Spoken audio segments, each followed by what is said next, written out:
আসসালামু আলাইকুম। যুক্তরাজ্যে তড়িঘড়ি করে সম্পত্তি বিক্রির হিড়িক পড়ে যাচ্ছে। বিশেষ করে আওয়ামী লীগ নেতারা সেখানে তাদের যে সম্পত্তি ছিল এগুলো তড়িঘড়ি করে বিক্রি করে দিচ্ছে। কালবেলার মাধ্যমে এই নিউজটা জানতে পারলাম। কালবেলা আবার ইংল্যান্ডের প্রভাবশালী পত্রিকা দ্য গার্ডিয়ানের মাধ্যমে তথ্যটি পেয়েছে। গার্ডিয়ানের রিপোর্টে বলা হচ্ছে যে বিগত সরকারের আমলে অর্থাৎ আওয়ামী লীগের আমলে প্রভাবশালী কিছু এমপি, মন্ত্রী এবং সাবেক আমলাদের যে বিলাসবহুল সম্পত্তিগুলো ছিল ইংল্যান্ডে, এগুলো তড়িঘড়ি করে বিক্রি করে দেওয়া হচ্ছে। কারণ হচ্ছে যদি সামনে ফেব্রুয়ারিতে ইলেকশন হয় আর এই ইলেকশনে যদি বিএনপি সরকার গঠন করে, তাহলে কিন্তু আওয়ামী লীগের আমলের যেসব এমপি মন্ত্রীরা অধিক দুর্নীতিগ্রস্ত ছিল তাদের বিরুদ্ধে কিন্তু তদন্ত করবে দুর্নীতি দমন কমিশন এবং ট্রান্সপারেন্সি ইন্টারন্যাশনাল। এগুলো কিন্তু তদন্ত করবে। তদন্ত করে যখন দেখবে যে তাদের আওয়ামী লীগ, সাবেক আওয়ামী লীগের নেতাদের বা মন্ত্রীদের বা এমপিদের সম্পদগুলো ইংল্যান্ডে রয়েছে, তাহলে এগুলো কিন্তু আবেদন করার সঙ্গে সঙ্গে ইংল্যান্ডের সরকার এগুলোকে ফ্রিজ করে দিবে। তখন কিন্তু আওয়ামী লীগের নেতারা এই সম্পদগুলো বিক্রিও করতে পারবে না, হস্তান্তরও করতে পারবে না, এগুলোর নামও মালিকানাও কিন্তু চেঞ্জ করতে পারবে না। যেহেতু এখানে আওয়ামী লীগকে বাংলাদেশে নিষিদ্ধ ঘোষণা করা হয়েছে এবং শেখ হাসিনার বিরুদ্ধে অসংখ্য মামলা রয়েছে এবং সাজা হয়েছে 6 মাসের, সুতরাং শেখ হাসিনা যেহেতু নির্বাচনে অংশগ্রহণ করতে পারবে না, যেহেতু নির্বাচন কমিশনের বিধি মোতাবেক কোনো অপরাধী ব্যক্তি নির্বাচনে প্রতিদ্বন্দ্বিতা করতে পারবে না, সেই বিধি মোতাবেক যেহেতু শেখ হাসিনা এখানে নির্বাচনে প্রতিদ্বন্দ্বিতা করতে পারবে না, বিধায় এখানে আওয়ামী লীগের প্রভাবশালী নেতারা নিশ্চিত যে বিএনপি বা জামাত বা বিএনপি জোট বা জামাত জোট ক্ষমতায় আসার সম্ভাবনাটা বেশি।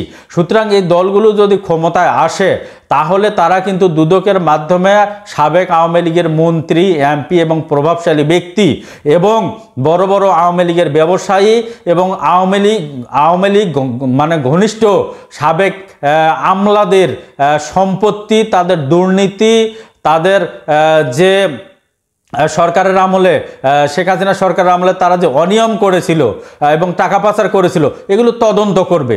তদন্ত করলে কিন্তু স্পষ্টতা দেখা যাবে যে তাদের অধিকাংশ সম্পত্তিগুলো কিন্তু আছে ইংল্যান্ডে।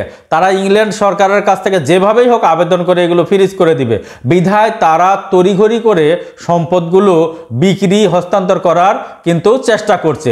বিশেষ করে আপনারা জানেন 2024 সালের মে মাসে সালমান এফ রহমানের ছেলে শায়ান রহমানের বিশাল একটা সম্পত্তি এবং আপনারা জানেন যে বিলাসবহুল একটা বাড়ি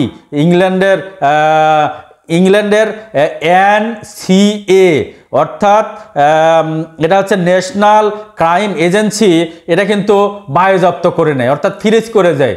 তাদের এই যে শায়ানের যে বাড়িটার মূল্য ছিল 1469 কোটি টাকা। তাহলে একটা বাড়ির মূল্য যদি 1469 কোটি টাকা হয়, তাহলে এই অ্যাপার্টমেন্টটা কত বিলাসবহুল ছিল।